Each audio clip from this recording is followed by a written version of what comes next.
tell you a little bit about what is the pain pathway, how do somatic symptoms take origin, what is the difference between, say, somatic symptoms and factitious disorder.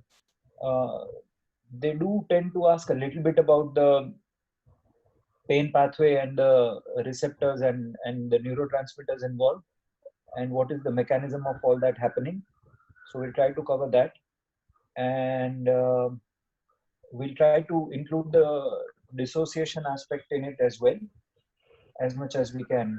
Does anyone have any specific requirements for today regarding these two topics?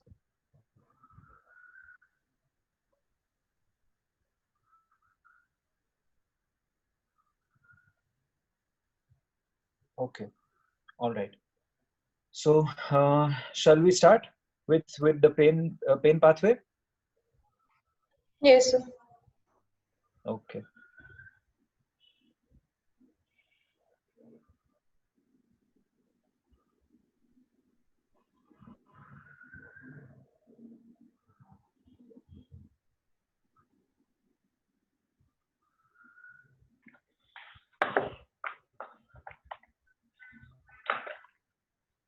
Are you guys able to see the screen? No, No, sir. The screen is blank.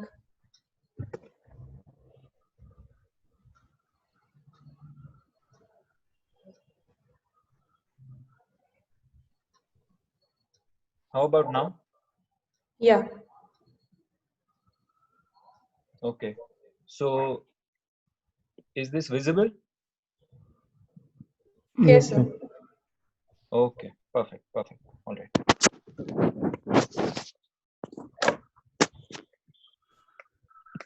Okay. So can anyone tell me what is the major, what are the major pathways regarding pain?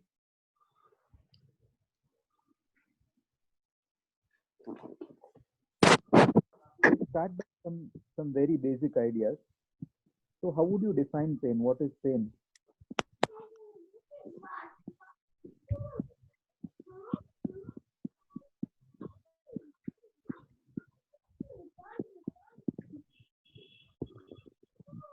So it has two aspects to it. Okay. Pain has a Sir, your voice is muffled. Is it all right now? Yeah. yes, sir. Okay. So pain has two essential components, right? The first component of pain is the sensory component, the sensation of pain itself, and the other is the emotional aspect attached to it.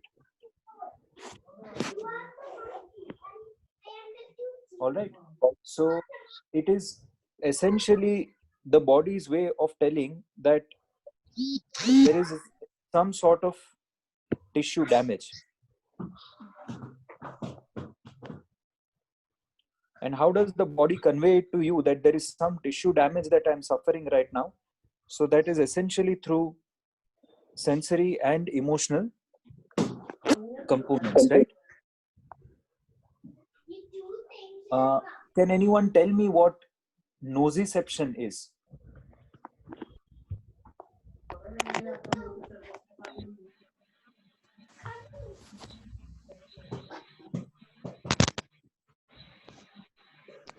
Nociception is essentially the process, this entire process by which noxious stimuli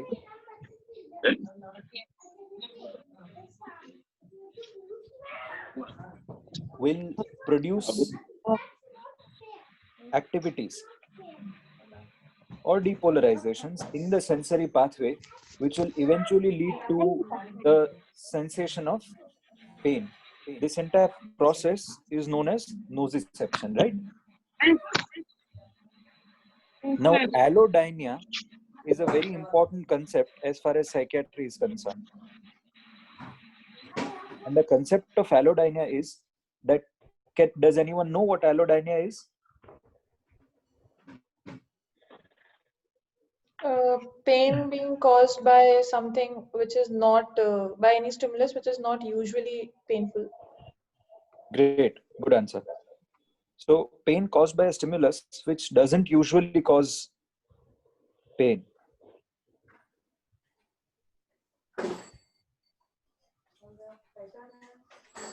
Okay, these are two very important points as far as your paper A is concerned.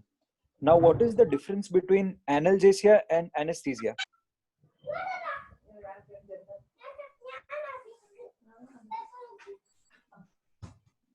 Can anyone tell me? Analgesia is basically only the pain component being gone, as in a painkiller causes analgesia. Right. Anesthesia has other components also, like Which one?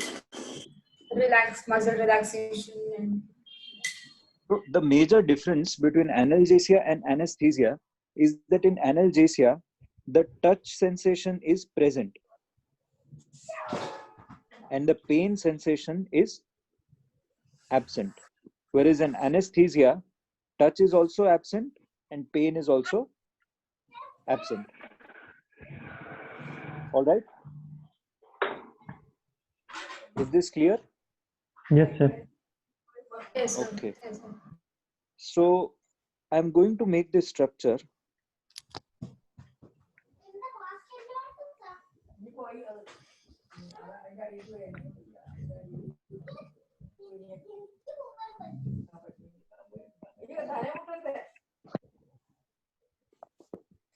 All right. So there is this anterior horn of the spinal cord and there is also the posterior horn of the spinal cord. Where do you think the sensory neurons lie for most of the part? Dorsal. Right. So it is known as the dorsal root ganglion. Sir, can Right? you mute all of us? Sure.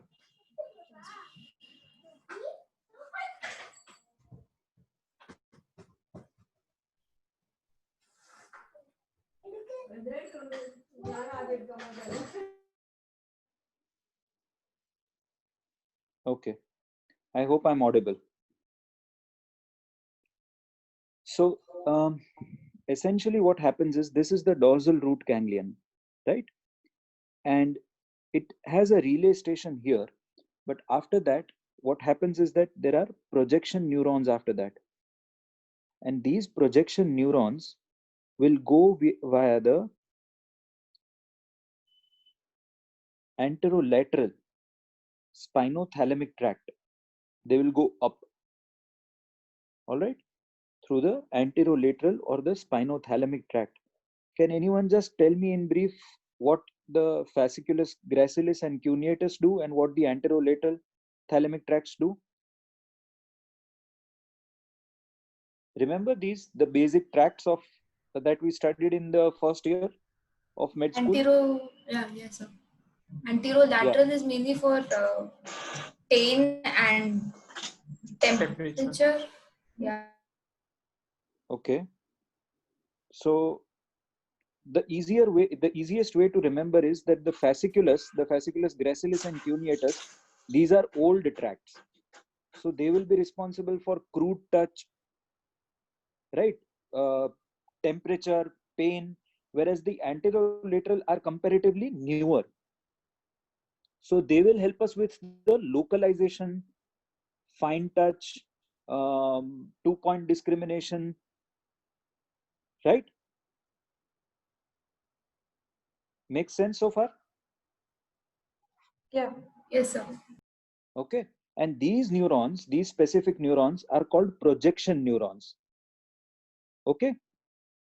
So these neurons essentially bring the sensory information from all over the body. They relay here, and these projection neurons then go up towards the thalamus and then towards the cortex in the individual area.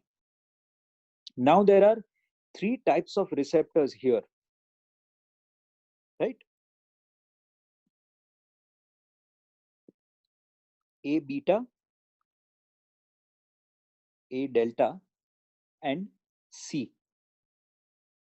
Now the way you remember these is that A beta is non-noxious.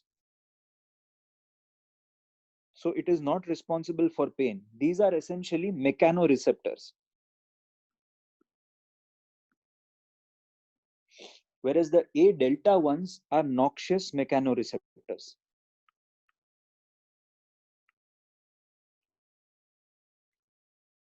Okay. And the C ones are noxious, but they also are sensitive towards chemicals.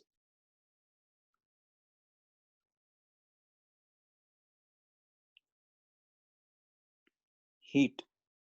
So when you're drawing this entire thing, just draw a matchstick here so that it stays there in your visual memory.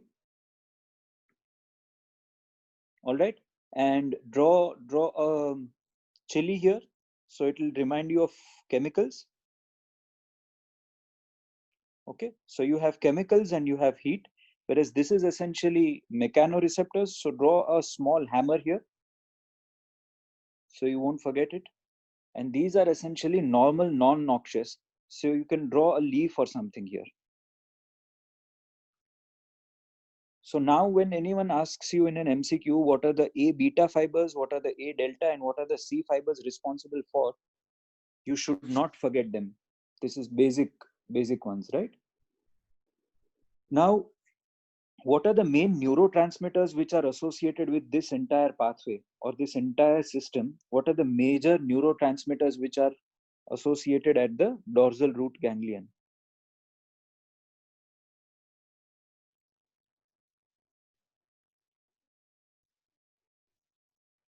So the first neurotransmitter that you should know about is substance P.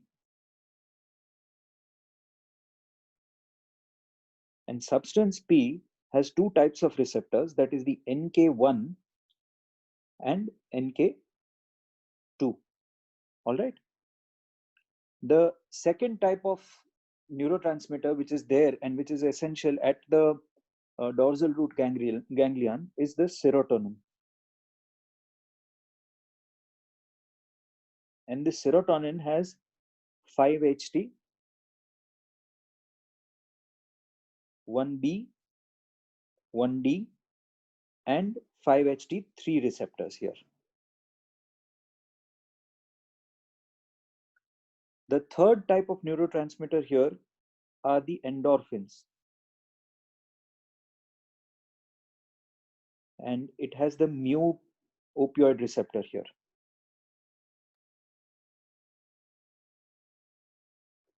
The fourth type of receptor here are the GABA.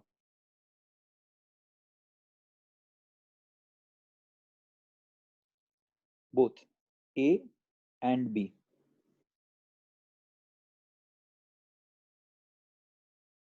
Then you have the norepinephrine as well, specifically the alpha 2.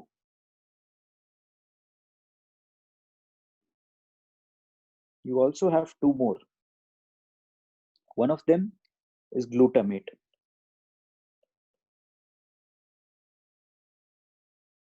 That is, you have the NMDA and AMPA, both. And you also have some other neurotransmitters in the form of cholecystokinin or CCK and nitric oxide. Okay. So I know this is essentially rote memory, but let's try to make this interesting.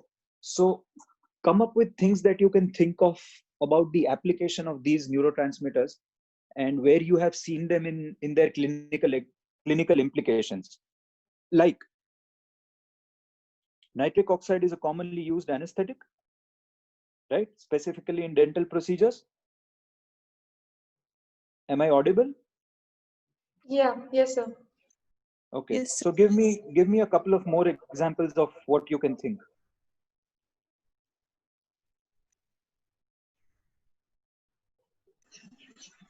sir, gabapentin and pregabalin. Yeah, very good. Very good. Who was this? Kindly introduce yourself. Sir, this is Marsha. Okay. So unfortunately, I'm not able to see your names on this screen. So good answer. Good answer. Gabapentin and pregabalin. All right. So those will be acting on the GABA receptors. Okay. Then what besides that? Sir, opioids on the endorphin receptors. Good.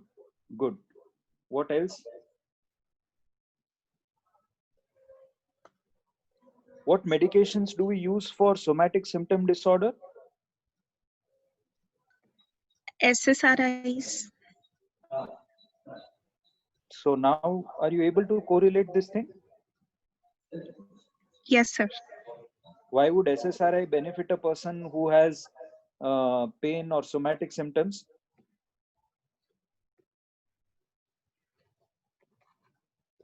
Right? And we also use SNRIs. Can anyone tell me a couple of SNRIs that you remember? Venlafaxine. Okay. Besides that, one that we use the most. I know of Mianserin, duloxetine. That's venlafaxine, duloxetine. Yeah, duloxetine. Duloxetine is the molecule of choice usually for a lot of people with somatic symptom disorders. Symbol, right? Yes. So now we know we have touched upon serotonin, we've touched upon norepinephrine, we've touched upon most of these neurotransmitters. Substance P, I guess more or less everyone knows that it is associated with pain, right? Yes. So now Yes. we know the basic structure or the basic anatomy behind this entire thing, right? That it's essentially the mechanoreceptors which bring in the stimulation. It goes up to the thalamus and then it goes up to the cortex. But how do you specifically experience pain? So like I said, pain has two components. Pain has the sensory component and pain has the emotional component, right?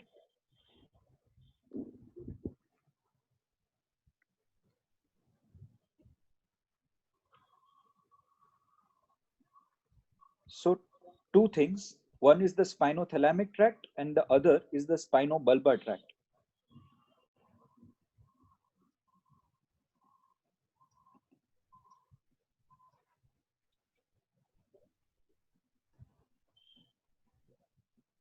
Bulbar essentially means what? Medulla. Yeah, medulla, right? Because it looks like a bulb. So spinothalamic tract obviously relays to the thalamus, then it goes to the thalamocortical pathway, and in the cortex. So which cortical area is responsible for localization? Which lobe?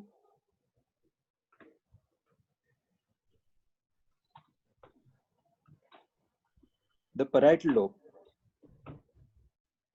The parietal lobe has this homunculus, remember? Yeah. So it has the homunculus and it will help us in localizing the pain. So the spinothalamic tract is essentially very important for localizing or identifying the location of the pain. All right. And the spinobulbar tract, on the other hand, is associated with the brainstem. So it will essentially relay in and go towards the limbic system.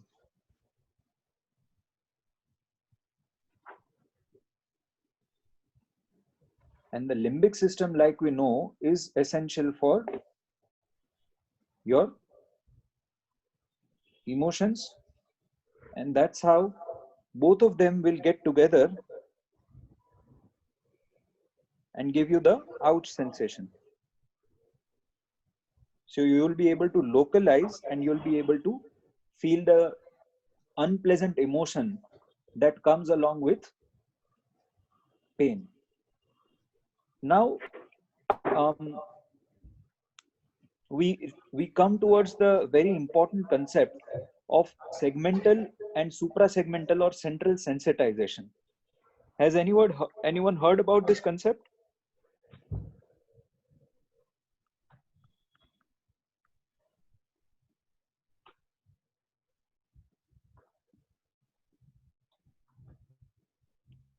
So if anyone wants to know a little bit more about what I'm discussing, usually all the neuroanatomy and the neurochemistry that I'm discussing is mostly from Stahl. So if you want to delve into even more details of all this, you can always refer to Stahl. So they've given this concept of central sensitization. So what happens is that at any time you have this resting membrane potential, right? Suppose this is the threshold for the action potential, and this is your RMP. Now what will happen if your RMP is somewhere around here?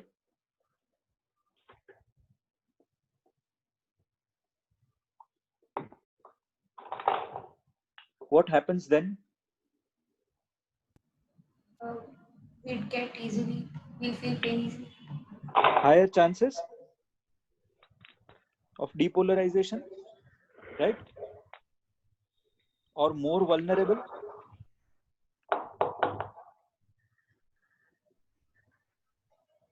So that is what essentially happens in this entire concept of central sensitization, is that there are two parts or two essential components of this theory. One is the segmental sensitization. That is, the neurons in a particular spinal cord segment are increasingly sensitive or have a higher preponderance to pain. And in suprasegmental, what happens is that the sensitization is at a higher level. So it is either at the thalamus or it is at the cortical level. So what will happen is that there is widespread generalized pain.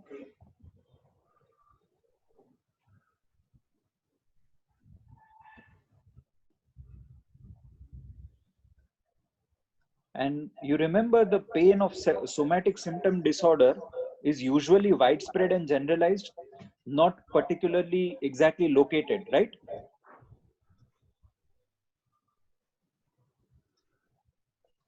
So usually the somatic symptom disorder patients are supposed to have this suprasegmental central sensitization. The way it works is there is a higher initial depolarization due to sodium influx. And that essentially leads to sensitization of prolonged depolarization using calcium. All right. I think someone's mic is not on mute, so I can hear myself 2-3 times. Okay, good. So after this has happened, the way most painkillers or most anticonvulsants work is that, you remember, topiramate and carbamazepine are used in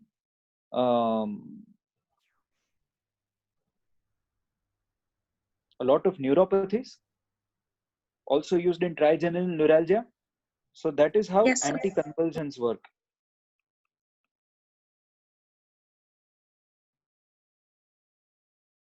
Because they will stop and work on the sodium influx. And like, I forgot the name of the person who said it, but someone said pregabalin and gabapentin, right?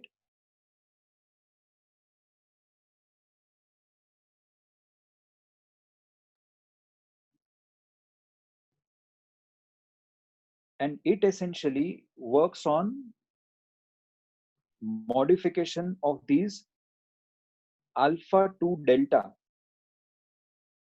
subunit of voltage gated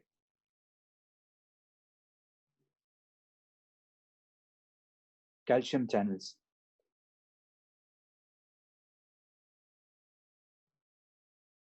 I was asked this question in my paper A.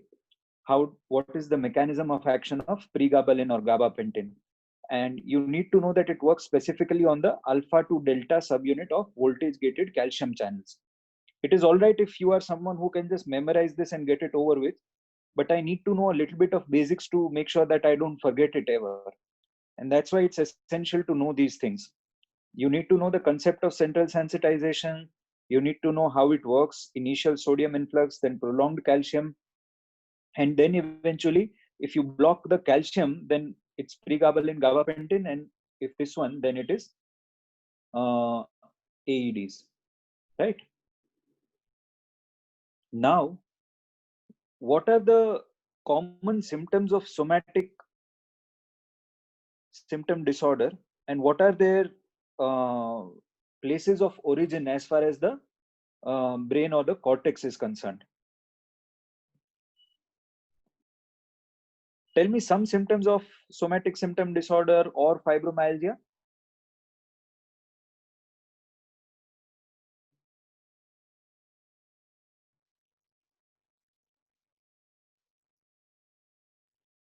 What is the first symptom that comes to your mind when you say somatic symptom disorder? Generalized pain. Okay. Generalized Musculoskeletal pain, fatigue, Fatigue. Yeah, fatigue. Okay. What else besides that?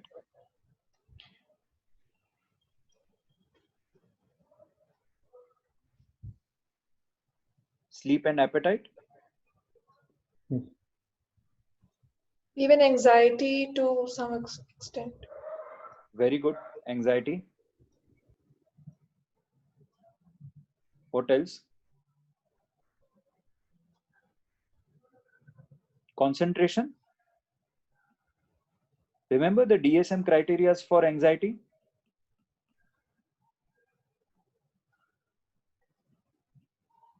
Lack of interest.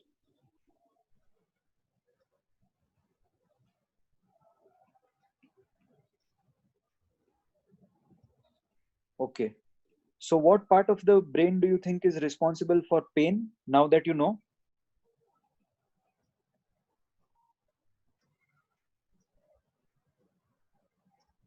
Thalamus is the main relay station for the pain. Makes sense? Yeah. Yes, sir. All right.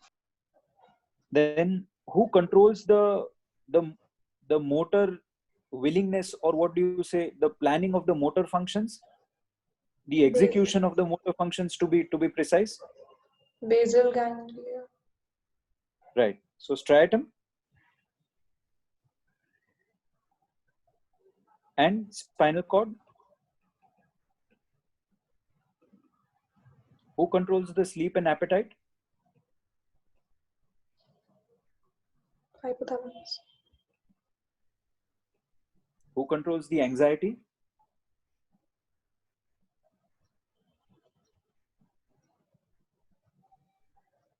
Amygdala. Right?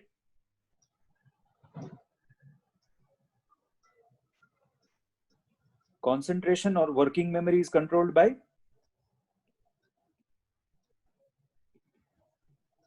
Anyone? Frontal. TLPFC. DLPFC.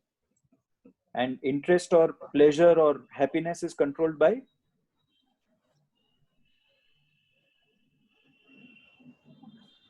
Nucleus accumbens. Okay. So essentially the reason why all these symptoms occur is that there is a gray matter loss.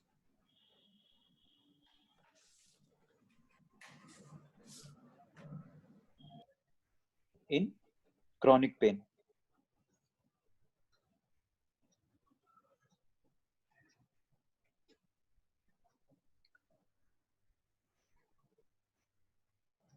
All right.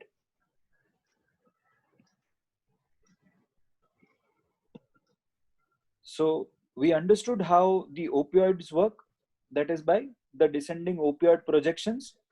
And we understood how norepinephrine has played a role in somatic symptoms, or how serotonin plays a role in somatic symptoms.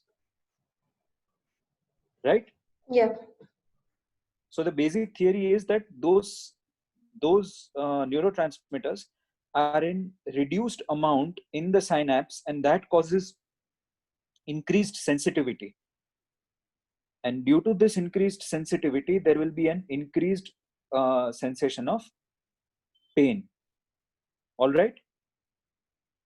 Can anyone just quickly give me a short recap of what we've studied so far, so then we can go on to the psychological theories of pain and somatic symptoms? Anyone? I think who gave the pregabalin answer? Meenakshi, was it? Sir, it was Varsha. Varsha. Okay. So will you just walk me through this, what we've learned so far, just in a quick couple of minutes? Sir, pain basically has two components, the sensory and the emotional component. Yeah. Then, sir, do we have to go through nociception and allodynia as well? No, that's sir? all right. Just go through the concepts that we've learned so that you don't forget them. Yes, sir. Sir, it is mediated through the dorsal root ganglia, and then there are projection neurons which ascend through the spinothalamic tract. Then there are there are 6 major neurotransmitters which are involved. Substance P, which acts through NK1 and NK2 receptors. Serotonin, which acts through 5-HT, 1D, 1D, and 3 receptors. Endorphins, which act through the mu receptors. GABA through A and B receptors. Norepinephrine, particularly through alpha-2 receptors. Glutamate through NMDA and AMPA receptors, and cholecystokinin and nitric oxide. Then there is both spinothalamic and spinobulbar tract are involved in producing the sensation or experiencing the sensation of pain. Spinothalamic is mostly involved with localization of pain, and spinobulbar is involved with the emotion associated with pain. Coming to central sensitization, it says that the resting membrane potential is higher than normal. So there are higher chances of the neurons being excited. This makes it more vulnerable to pain. And there is something called segmental and suprasegmental sensitization, sir. Yeah. In suprasegmental sensitization, it's the thalamus and the cortex which is involved. This leads to widespread generalized pain. So pain is caused by the initial depolarization due to sodium influx, then prolonged calcium influx. The anticonvulsants acts on the sodium influx, and calcium influx is taken care of by pregabalin and GABA. Substances such as pregabalin and gabapentin, which take care of the alpha-2 delta subunit of the voltage-gated calcium channels. Okay. Perfect. Very good. Very good. So we'll take a couple of minutes of break. I'll send you the new link, and we'll continue with the psychogenic models of somatic symptom, and then we'll study a little bit about dissociation. Yes, sir. And then move on to memory. All right.